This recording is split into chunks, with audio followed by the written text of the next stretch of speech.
Welcome to TWS academy.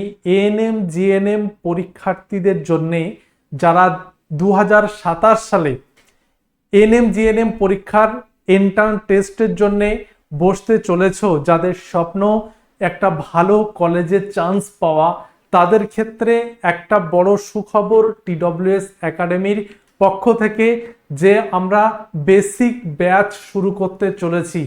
আগামী 28শে June রবিবার আমরা কিন্তু এএনএম জিএনএম এর বেসিক ব্যাচ আমরা শুরু করব।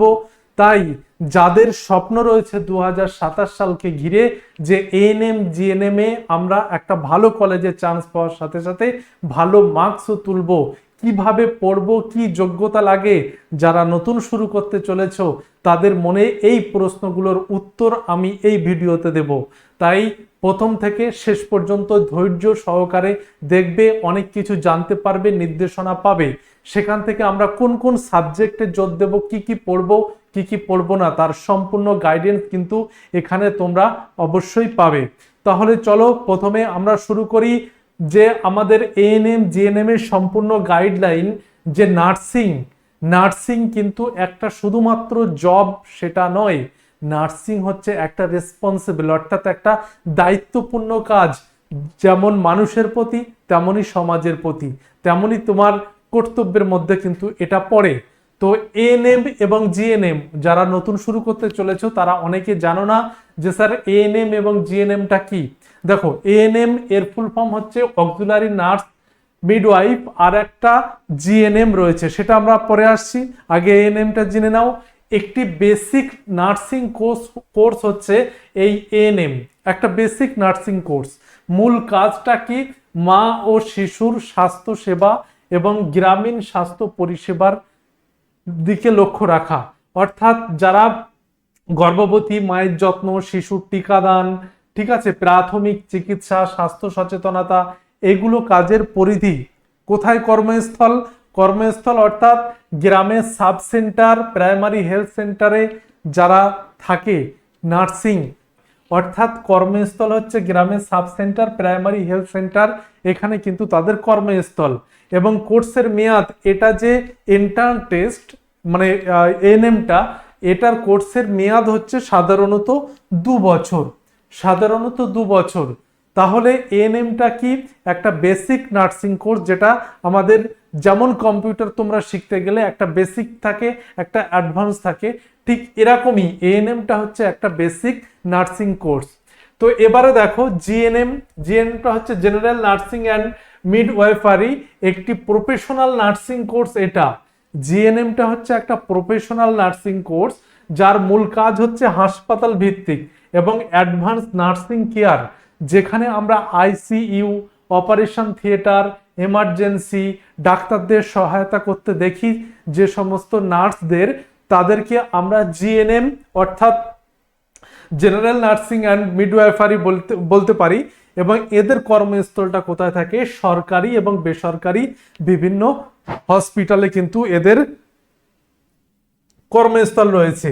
এবং কোর্সের মেয়াদ দেখো সাধারণত 3 বছর প্লাস ইন্টার্নশিপ তো থাকেই।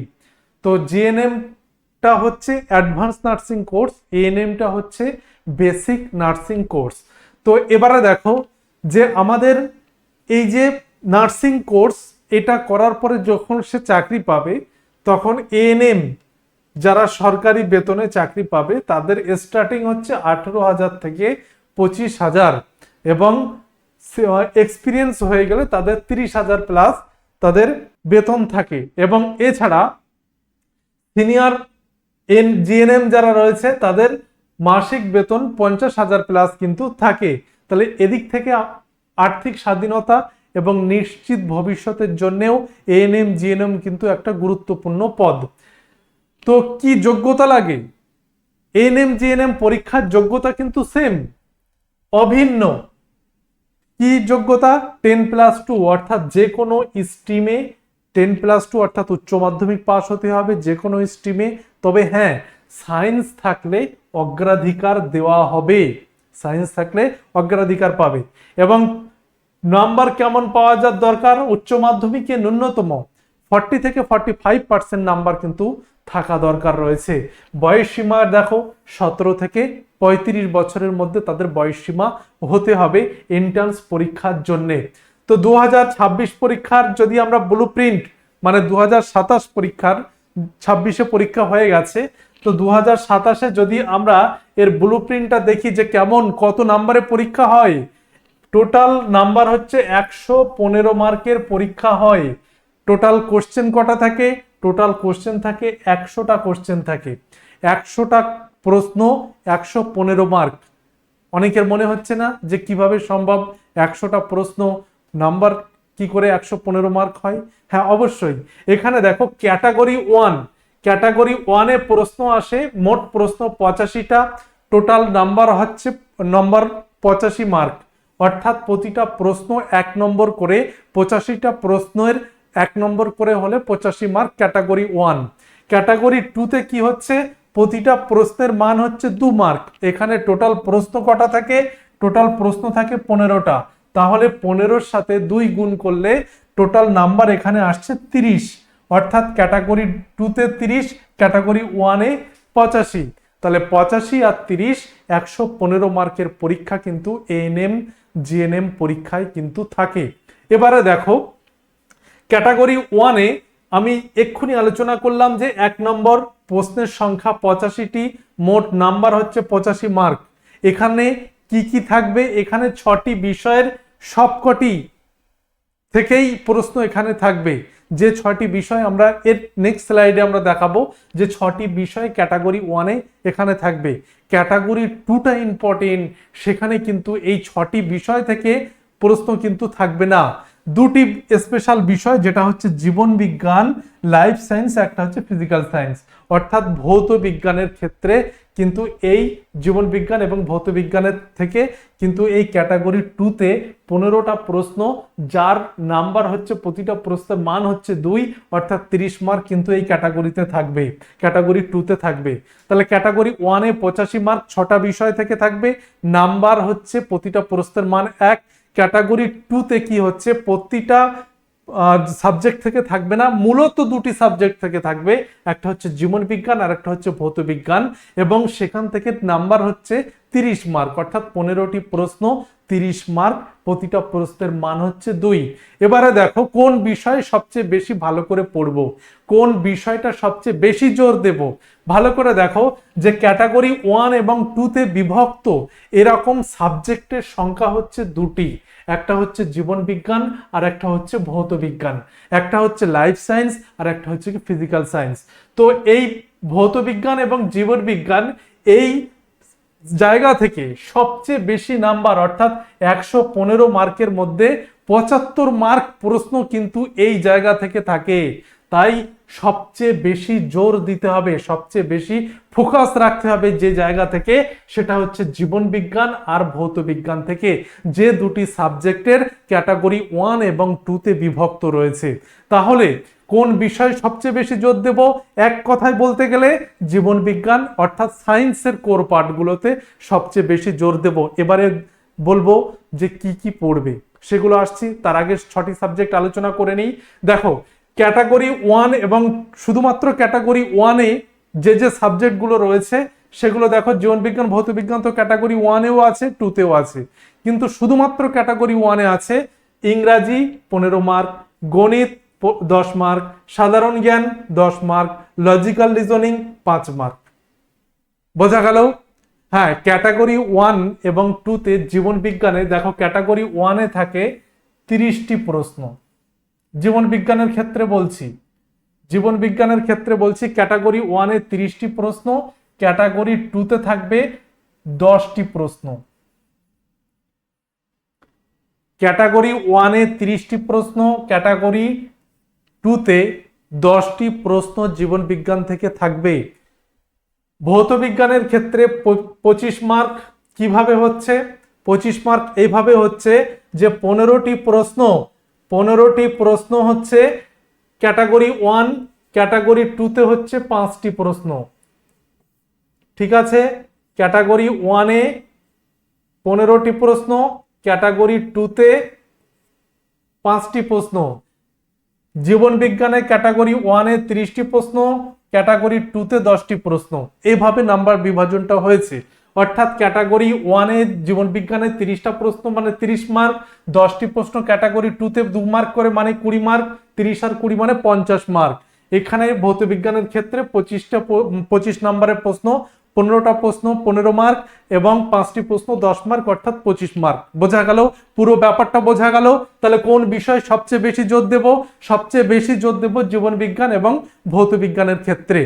এবারে দেখো, ওইটাই সবচেয়ে বেশি ভালো করে পাই চার্টের মাধ্যমে এখানে বোঝানো হয়েছে। মেগা স্কোরিং জোন কোনটা? মেগা স্কোরিং জোন হচ্ছে লাইফ সায়েন্স, ফিজিক্যাল সায়েন্স। ঠিক আছে, মোট 65% মার্ক এই লাইফ সায়েন্স এবং ফিজিক্যাল সায়েন্স থেকে প্রশ্ন আসছে। অর্থাৎ শুধুমাত্র জীবন বিজ্ঞান এবং ভৌত বিজ্ঞান মিলিয়েই মোট 75 মার্ক প্রশ্ন কিন্তু, অর্থাৎ 65%, 100% যদি আমি টোটালটাকে ধরি, 65% মার্ক কিন্তু ক্যারি করছে ভৌত বিজ্ঞান এবং জীবন বিজ্ঞানের প্রশ্নগুলো মিলিয়ে। তাহলে পড়তে হবে কি? বেসিক জিনিস থেকে শুরু করতে হবে তোমাকে। বেসিক থিওরি যদি তুমি জানো তাহলে তোমার পক্ষে উত্তর করা সহজ হবে। আর ঠিক এই জায়গাতেই আমাদের TWS একাডেমির বেসিক ব্যাচ তোমাকে সেই বেসিক জিনিস শেখাবে যেটা তোমাকে উত্তর করতে নিজের ভিতরে একটা আত্মবিশ্বাস তৈরি করে দেবে। চলো তাহলে সাবজেক্ট ওয়াইজ সিলেবাসে একটু ফোকাস করি। কি কি সিলেবাস থাকবে দেখো। প্রথমে দেখো, বায়োলজি বা লাইফ সায়েন্সের ক্ষেত্রে যদি দেখি, সেল থেকে প্রশ্ন থাকবে, ইকোলজি এনভায়রনমেন্টাল থেকে থাকবে, ডাইভার্সিটি অফ লাইফ ফর্ম থেকে থাকছে, ইনহেরিটেন্স থেকে থাকছে, সেল কমিউনিকেশন সিগন্যালিং থেকে থাকছে, ফান্ডামেন্টাল বায়োলজিক্যাল প্রসেস থেকে থাকছে, সেল কমিউনিকেশন, প্লান্ট অ্যান্ড অ্যানিমালজি, নিউট্রিশন, হেলথ, হাইজিন এবং মেথড অফ বায়োলজি, এখান থেকে কিন্তু প্রশ্নগুলো লাইফ সায়েন্স থেকে থাকছে। অর্থাৎ এই টোটাল এই সমস্ত জিনিসগুলো থেকে লাইফ সায়েন্সের কোর এরিয়া থেকে কিন্তু প্রশ্নগুলো থাকবে। ক্লাস 10-এর সিলেবাস অনুযায়ী থাকবে এবং কিছু কিছু মানে জিনিসগুলো 12 লেভেলের, আন্ডারস্ট্যান্ডিং লেভেলের হবে। তো সিলেবাস যদি আমরা দেখি, ফিজিক্যাল সায়েন্সের 25 মার্ক কোন কোন জায়গা থেকে থাকবে? ম্যাটার থেকে থাকবে, থার্মাল ফেনোমেনা থেকে থাকবে, তাপ, আলো শব্দ থেকে, বিদ্যুৎ চুম্বক থেকে, পরমাণুর গঠন থেকে, শক্তি, পরিবেশ, বল, গতি, অ্যাসিড, ক্ষার, গ্যাসের আচরণ, রাসায়নিক বিক্রিয়া, এই সমস্ত কোর এরিয়াগুলোতে থেকে কিন্তু প্রশ্নগুলো হবে। এছাড়া স্কোরিং এসেনশিয়াল, যদি আমাদের স্কোর তুলতে হয় আরো বেশি ফোকাস করতে হবে ইংলিশ এবং ম্যাথমেটিক্সে। সেখানে ইংলিশে গ্রামারের পার্ট আছে, ভোকাবুলারি আছে, রিডিং কম্প্রিহেনশন আছে, সেন্টেন্স কারেকশন আছে। ম্যাথমেটিকে যদি আমরা দেখি, simple interest, number, percentage, ratio, proportion, basic algebra, এগুলো ক্ষেত্র থেকে কিন্তু প্রশ্ন আসবে। এবারে যদি আমরা দেখি যে জিকে 10 এবং লজিক্যাল রিজনিং এ 5, জিকেও কিন্তু বাদ নেই, জিকে থেকেও প্রশ্ন থাকবে। সেখানে দেখো জিকে থেকেও প্রশ্ন কিন্তু থাকবে। জেনারেল নলেজে কি কি থাকবে? Indian history, current affairs, environment, science এবং টেকনোলজি, ন্যাশনাল অ্যান্ড ইন্টারন্যাশনাল ইভেন্টগুলো থেকেও কিন্তু প্রশ্ন থাকবে। লজিক্যাল রিজনিং এ number, decoding, pattern, blood relation, এইগুলো থেকেও কিন্তু প্রশ্ন এসেছে। তাই এই সমস্ত বিষয়গুলো যদি আমাকে কভার করতে হয় তাহলে সঠিক নির্দেশনা, গাইডেন্স অবশ্যই দরকার হবে। আর তার জন্যে আমাদের ফাউন্ডেশন ব্যাচে অ্যাডমিশন নাও, কারণ একবার ফাউন্ডেশন ব্যাচে ভর্তি হলে যে বেসটা তৈরি হবে তার উপর ভিত্তি করে তুমি পরবর্তীকালে যে কোনো জায়গা থেকে তুমি প্র্যাকটিস করতে পারবে। তাহলে আমাদের যে ফাউন্ডেশন ব্যাচ, তুমি একবার যদি অ্যাডমিশন নিতে পারো তাহলে এই সমস্ত জায়গাগুলো কভার তো হবেই, তার পাশাপাশি তোমার মধ্যে আত্মবিশ্বাস আসবে। এন্ট্রান্স পরীক্ষার যে সিলেবাস সেটা অনেকটা বড় দেখে মনে হচ্ছে, কিন্তু তুমি ভালো করে যদি পড়াশোনা স্মার্ট স্ট্র্যাটেজির মাধ্যমে করতে পারো তাহলে ওই এন্ট্রান্স পরীক্ষায় যে হাজার হাজার পরীক্ষার্থীর যে কম্পিটিশন, সেখান থেকে তুমি নিজেকে এগিয়ে রাখতে পারবে। তাই শুরু করতে হলে এখনই শুরু করো।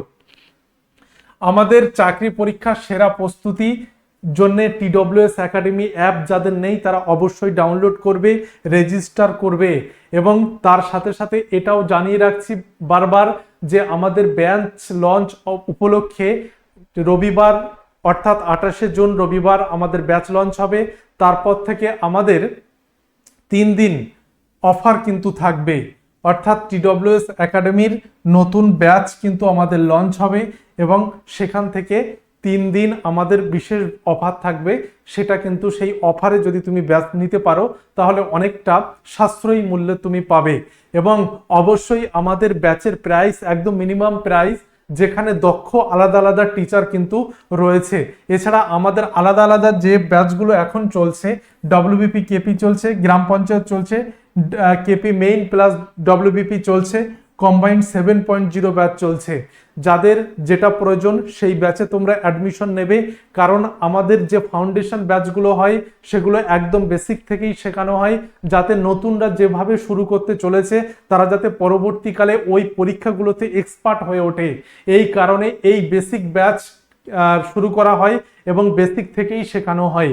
এবং যারা বেসিক ব্যাচটা জানে তারা কিন্তু প্র্যাকটিস ব্যাচে জয়েন হতে পারে। যেমন দেখো, WBPর ফাউন্ডেশন ব্যাচ আছে এবং WBPর প্র্যাকটিস ব্যাচও আছে, অর্থাৎ এখানে প্র্যাকটিসও হয় এবং ফাউন্ডেশন অর্থাৎ ভিত্তিপ্রস্তরও কিন্তু এখানে স্থাপিত হয়। তাই সবাই TWS একাডেমি অ্যাপ ইনস্টল করবে, ফলো করবে, ভালো থাকবে, সুস্থ থাকবে। আবারও দেখা হবে।